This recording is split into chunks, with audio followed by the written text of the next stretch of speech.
श्री सच्चिदानंद भगवान की जय, श्री सद्गुरुदेव महाराज की जय। आगे प्रेमी भक्त समझाता है, क्या कहता है कि अब तो भजन करो भाई रे, तेरी बीती उमरिया। अब तो भजन करो भाई रे, तेरी बीती उमरिया। बोल न बोल किसी को तीखे, बोल न बोल किसी को तीखे। क्यों तो किसी को दुश्मन दिखे, क्यों तो किसी को दुश्मन दिखे। वही करो जिसमें भलाई रे, तेरी बीती उमरिया। वही करो जिसमें भलाई रे, तेरी बीती उमरिया। बीती उमरिया तेरी बीती उमरिया, बीती उमरिया तेरी बीती उमरिया। अब तो भजन करो भाई रे, तेरी बीती उमरिया। अब तो भजन करो भाई रे, तेरी बीती उमरिया। प्रेमी भक्त सत्य का संग करके सावधान हो गया है, इसलिए वो कहता है कि बोल न बोल किसी को तीखे। क्यों? क्योंकि उसके अंदर वो सत्य मालिक बैठा हुआ है, उसको दुख लग जाएगा। जो सर्वशक्तिमान है, निर्दोष निर्विकार निर्लिप्त है, इसीलिए जो इस सच्चाई को समझ जाते हैं वो चांडाल को भी बुरा नहीं कहते। श्री सच्चिदानंद भगवान की जय। कि बोल न बोल किसी को तीखे। और लोग क्या कहते हैं, वो ये सोचते हैं इतना कड़वा बोले, इतना कड़वा बोले कि हड्डी छोड़ कलेजे लगे। माने जो ज्यादा जहां असर करे वहीं पहुंच जाए तो ज्यादा ठीक है। लोगों की भावनाएं होती, ऐसी ऐसी बात कह देते हैं कि अगला खूब दुखी हो जाए, खूब परेशान हो जाए तो ज्यादा ठीक है, बेहतर है। हाँ, कम परेशान हुआ तो फिर उतना आनंद नहीं आता है। ज्यादा हो गया, देखो कभी कभी आप लोग अपने घर परिवार में देखते होंगे कि आप आवेश में आकर के और एक दूसरे को तीखी वचन बोल देते हैं, तो कुछ देरी के बाद आपका हृदय परेशान हो जाता है, आप दुखी हो जाते हैं कि अगले को मेरी वाणी तकलीफ दे दी जो उचित नहीं था। मैंने क्यों ऐसा कह दी, नहीं कहता तो ठीक था। फिर आप कोशिश करते हैं कि उसे हम मनाएं। कभी कभी इंसान ज़्यादा समझदार होता है तो क्षमा भी मांग लेता है कि हमसे गलती हो गई, हम समझ नहीं सके और आपको हमने ऐसी बात कह दी। क्योंकि जिसको कहा है वहां भी सत्य है और जिसने कहा है वो भी सत्य है, तो दोनों शक्ति टकराती है एक दूसरे से। ये तो हमारे संस्कार के कारण हम उल्टे सीधे बने रहते। जिसके संस्कार उल्टे हैं वो उल्टा है, जिसके सीधे हैं वो सीधा है। आत्मा तो दोनों की वही है। अब ये एक चांडाल के साथ जा रहा है तो चांडाल तो परेशान करेगा भैया, और एक सज्जन के साथ जा रहा है तो सज्जन तो सुकून देगा ही। ये संस्कार है,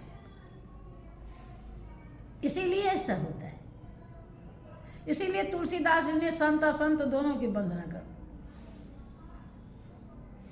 बताया भी कि कौन संत है कौन असंत है, और लेकिन वंदना दोनों की। सबसे उन्होंने भूत प्रेत पिशाच कोई बचा नहीं, देवी देवता भैया भवानी सबसे उन्होंने दुआ मांगी। अपने किसके लिए? रामायण की जो कविता लिखी उसके लिए। सब किसी की बद्दुआ नहीं लिया, सबको श्रेष्ठ समझा। क्या घट गया उनका, आज इसीलिए कहना पड़ रहा है। वही उनको इतना महान बना दिया। कहाँ थे हैं? वही उसमें लिखा है कि जो सुमिरत भय भांगते तुलसी तुलसीदास। बता रहे हैं कि हमारी भनित जो है कविता बहुत बढ़िया नहीं है, लेकिन इसमें एक बहुत महत्वपूर्ण सच्चाई है कि प्रभु का नाम यही माँ रघुपति नाम उदारा, अति पावन पुराण श्रुत सारा। इसीलिए ये सबका हितकारी, सबके लिए महत्वपूर्ण है। तो आज से अपने हृदय में नोट करें कि ऐसी वाणी किसी को ना बोले कि उसका कलेजा दहल जाए। ठीक है? हाँ, आज से मनन कर लेना अपने हृदय में।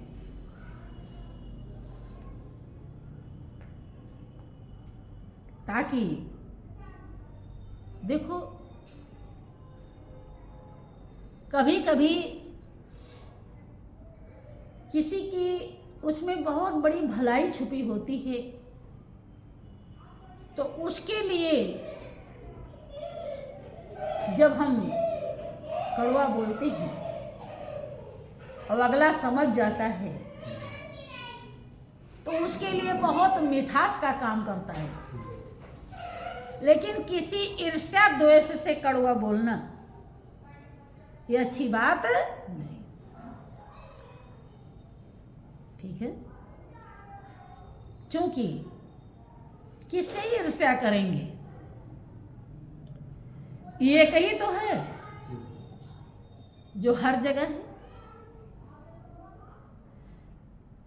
अब उसे आप ईर्ष्या करते हैं तो ये कोई ज्ञान ध्यान नहीं, फिर आप अज्ञानी हैं। आप ज्ञानी नहीं। हाँ, नहीं समझता है तो उसी के ऊपर उसे छोड़ दो, अपना प्रयास पूरा करो। उसे बुरा भला कहने से क्या फायदा? उसी के ऊपर छोड़ दो। मालिक और उसका कर्म जैसा चाहेगा वैसा हो जाएगा। आगे आप और कर ही क्या सकते? आप प्रयास कर सकते हैं, प्रयास से ज्यादा नहीं। ठीक है? और अपने उद्धार के प्रयास में भी पीछे न रहे। हमेशा इस बात, जो बातें समझा दी जाए, संत महापुरुषों की वाणी, एक एक वाणी अमृत के समान कीमती होती है। एक भी वाणी आप पकड़ के बैठ जाइए तो वही आपको भवसागर से पार कर देगी। एक ही कोई याद कर लीजिए कि बोल न बोल किसी को तीखे, और क्यों तू किसी को दुश्मन दिखे। जो दुश्मन है ही नहीं है कोई। दुश्मन कौन है? जो है वो आप ही के पास है। हैं? सारे दुश्मन तो आपके पास बैठे हुए हैं। अगर बन सके तो उन्हें मारिए, उन्हें भगाइए। उन्हें भगाते हैं? उन्हें तो आसन दे रखा है, आराम से लेटो बैठो, हाँ, मगन रहो। ना कामना को डांटते हैं, ना क्रोध को डांटते हैं, ना मोह को डांटते हैं, ना लोभ को डांटते हैं, ना अहंकार को डांटते हैं। सबको तो बस अपनी मर्जी मिला लिए हैं उनकी। ये 5 विकार, 5 दुश्मन हैं आपके। ये पांचों बहुत बड़े हितैषी बन जाएंगे। इन्हें खाली इनका स्थान बदल दीजिए। कामना कीजिए तो मालिक की, सत्य की, ध्यान भजन की। अब तक बहुत किया दुनियादारी की, अब जो बचा है उसमें बस कि हे मेरे नाथ, बस मुझे सत्संग चाहिए, तेरी जरूरत है मेरे मालिक। मेरे हृदय में तू विराजमान हो जा। मुझे किसी और की जरूरत ही नहीं है, दूसरों की मदद की जरूरत नहीं, मुझको केवल तुम्हारी मदद चाहिए। कामना, जब ध्यान में बैठिए तो आधा घंटा में मन कहने लगे कि अरे उठ, देख तो बाहर क्या हो रहा है, तो कब से बैठा यहीं पे, तो डांटो उसे तुरंत, बैठ के भी अभी तो आधे घंटा हुआ है। लालच, कामना, अभी आधा घंटा और करना है, कि अभी आधा घंटा पहले नहीं कहे तो बताने लगता है कि अरे पैर बहुत सो गया है, पैर में दर्द हो रहा है, कि तो दर्द हो रहा है तो फैला ले, अरे चाहे जैसे भी तुझे करना है और आधा घंटा करना है, ठीक है। ये कामना आपको इतना निर्मल बना दी, इतना मालो माल कर देगी। वे दुनिया की चीज के लिए कामना करते हैं, एक कानी कौड़ी भी आपकी नहीं होती है? और कामना के चक्कर में, उसके चक्कर में, और जिसकी कामना होनी चाहिए उसकी हो ही नहीं पाती है। दोनों तरफ से गए। जिसके लिए रात दिन परेशान है वो तो अपनी होनी नहीं है, और उल्टे उसकी जो आसक्ति है और आगे भी बांध देती है, और जो पाना चाहिए वो मिलता नहीं है। तो इसको बदचेंज कर दीजिए, बदलिए, ठीक है। हाँ, दान भी अगर बहुत कंजूस हैं आप,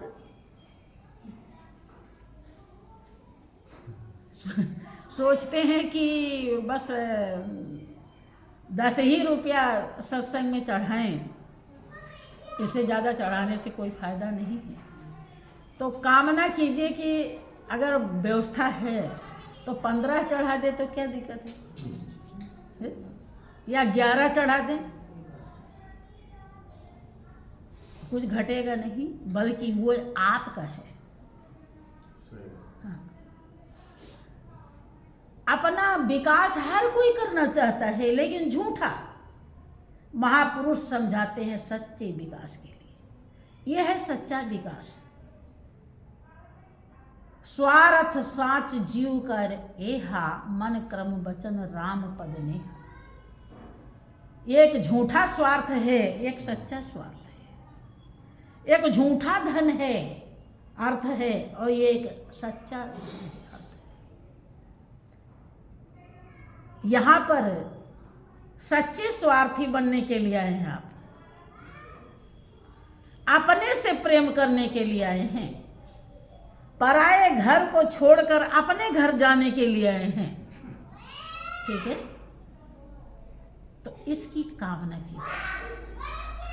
ये कामना भी दुश्मन जो है बहुत बड़ा मेहमान बन जाएगा आपका, रिश्तेदार। अगर आपने इस कामना को यहां लगा दिया तो इतना बढ़िया रिश्तेदार और कोई भी नहीं होगा अगर यहाँ लग गया तो। आपको इतना आनंदित कर देगा कि हमेशा मगन रहेंगे मालिक को पा करके। और क्रोध दूसरे पर नहीं, जो चौधरी मन है आपका, इस पर कीजिए। जैसे इधर उधर करे 3-5 उल्टा गिनती पढ़ावे, तैसे इसको डांट लगाइए। लोग क्रोध में दूसरे को मारने भिड़ जाते, कभी अपने को भी मारते हैं, हैं? अपने को तो मारते ही नहीं। कभी मारा डंडा? हैं? नहीं मारा। तब ये देखो कितने अच्छे हैं, मीठ मीठ गप, कड़वा कड़वा थूक। दूसरे को तो मारने भिड़ जाएंगे और अपने को मारते नहीं। आपसे गलती नहीं होती क्या? होती तो इसे क्यों नहीं मारते? मारिए तो डंडा लगाइए तो पता चल जाए कितना अच्छा लगता है। ये तो दूसरे को मारेंगे भी नहीं कभी। हाँ हाँ, चोट लग जाए जब कस के खींच के मार दीजिए, फिर देखिए कि क्या क्या आनंद आता है। हाँ? हमारे दरबार में एक महात्मा जी ऐसे किया करती थी, वो अपने को ही मार दी।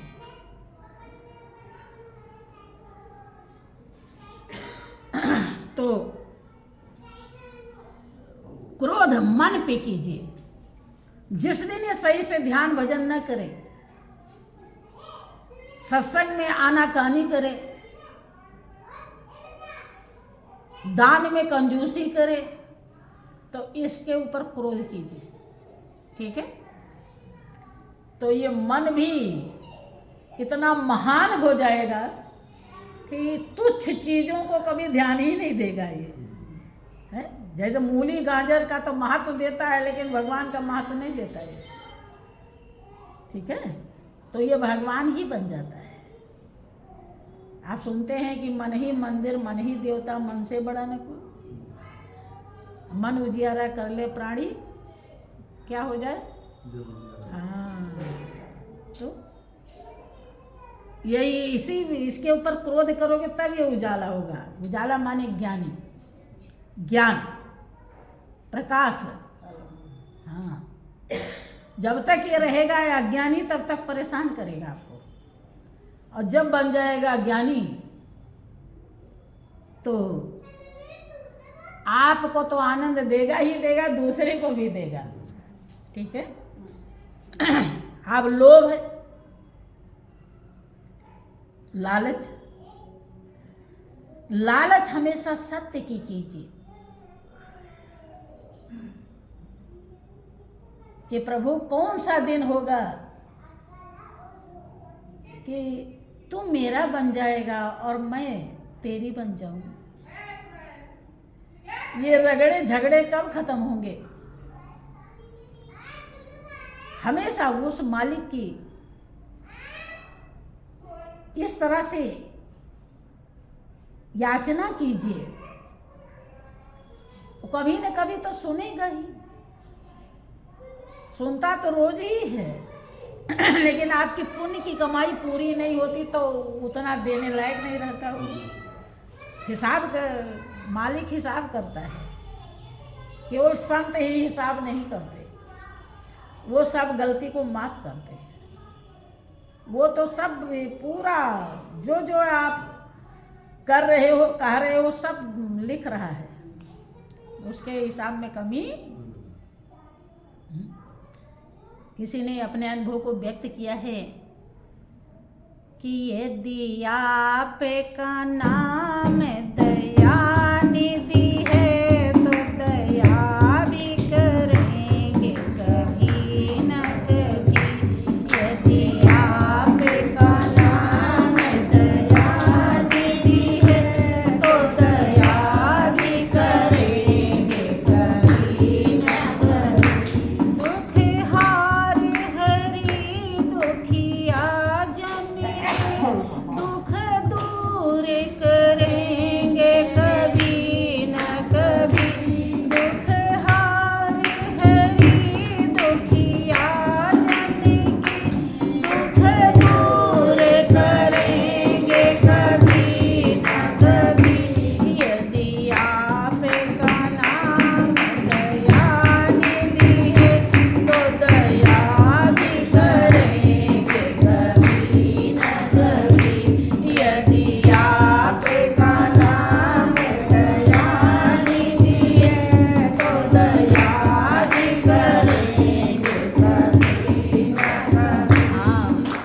कबीर ने कहा कि राम नाम जपते रहो, धरे रहो मन ध्यान, और कभी तो दीन दयाल के भनक पड़ेगी कान। कान तो वो तो उसके अनंत कान है, हरदम सुनता है, लेकिन सुनने लायक आपने पूंजी इकट्ठा की कि नहीं, इसे देखता है। सुनने लायक जिस दिन पूंजी हो जाएगी तुरंत सुन लेगी। अब द्रौपदी की सुन ली, प्रहलाद की सुन ली, सब बहुतों की सुन ली, तो सबकी सुनता है वो, लेकिन उस समय सहारा नहीं बनता, क्योंकि बनने लायक पूंजी नहीं है, पुण्य की कमाई नहीं है, वो अपने तरफ से कुछ नहीं देता है। दयालु तो है, अगर जितना हमने जीवन में उल्टे कर्म किए हैं, अगर वो दया न करे तो ये इंसान जीव कभी भी भवसागर पार नहीं होगा। दया भी करता है। देखो, किसी ने गलती किया, उसे अंधा बना दिया, लेकिन अंधे को भी रोटी कपड़ा मकान देता है, उसे भी जीने का सहारा व्यवस्था कर देता है। हाँ हाँ हाँ, यही दया, इसीलिए उसको दया का सागर कहा जाता है। वो किसी ने कहा कि मुर्दे को भी देता है लकड़ी कंडा आग, और जीवत नर चिंता करे ताका बढ़ाया भाग। मर भी जाए कोई तो घर वाले नहीं हैं तो दूसरे ही दे देंगे जलाने के लिए। हाँ हाँ हाँ हाँ हाँ, दे देंगे, दूसरा कोई दे देगा, और ले जाएंगे गांव वाले ही उसे जलाएंगे। तो ये वो उसी का दया का एक प्रभाव है। तो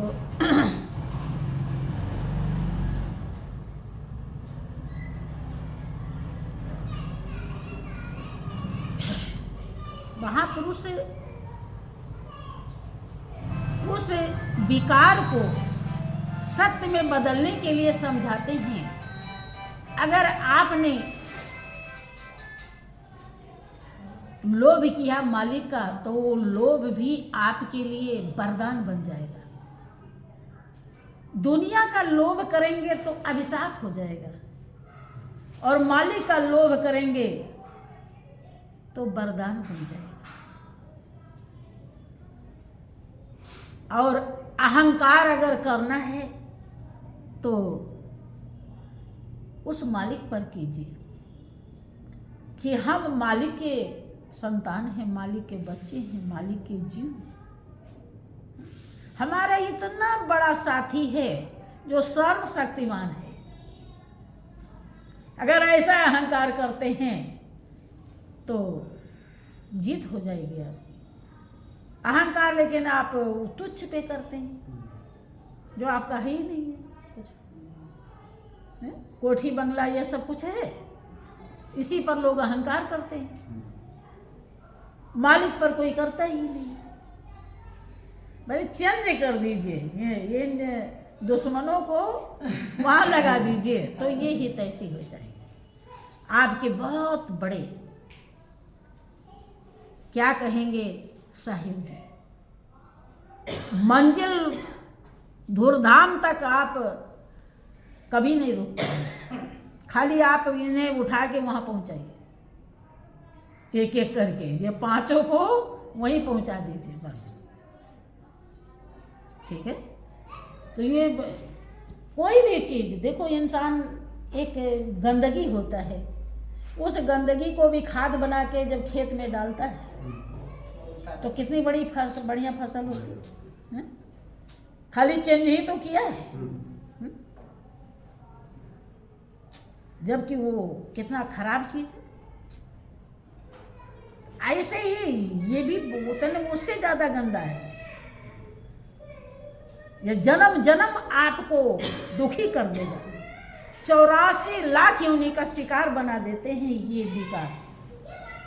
लेकिन अगर आप गुरु महाराज जी की कृपा और दया को प्राप्त करके इस विकारों को उस सत्य में लगा दीजिए, तो ये विकार आपके लिए वरदान हो जाएंगे और आपका जीवन धन्य हो जाएगा।